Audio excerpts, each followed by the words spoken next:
like I said about like the narrow stance versus wide stance, right? Like people are like, oh, you got to go wide stance to hit like the glutes and like really wide, like super wide for the glutes, right? Like the width of your stance really has nothing to do whether you're challenging your quads or your glutes, right? If you want to challenge your quads more, you need more knee flexion and extension, right? You need to bend more at the knee than you are at the hip. Yeah. If you want the glutes and the hamstrings more, you need to bend more at the hip than the knee, right?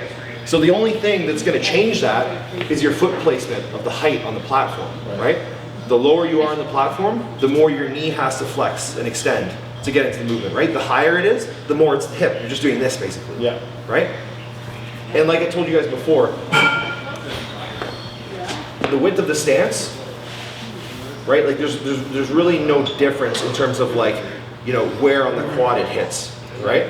So pick a stance, like I said, that's wide enough, that it's comfortable so that you can get in that deep position that opens up the hip capsule, right? Because typically a little bit wider, more wide of a stance than a narrow of a stance is going to allow you to get into a more deeper position, just because there's more room here in the hip capsule, right? Like you run out of room when your hips are really narrow here. You can even see this if you go like this. If you stand, right, tight core, and you pull your knee up, like this, I can only go to here. If I come out here, right?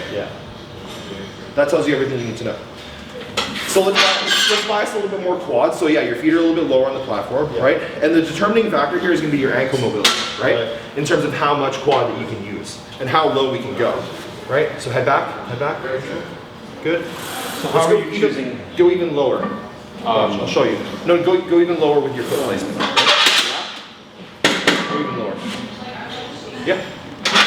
Let's see if you can do that. So head back. Good. Now slow and controlled,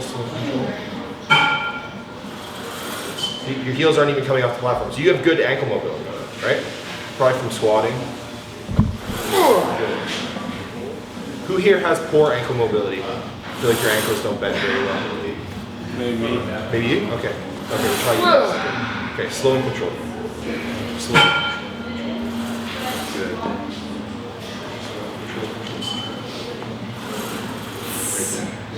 Build that tension on the way down. Build the tension on the way down. Slower from the start. This initial drop here, slower, control.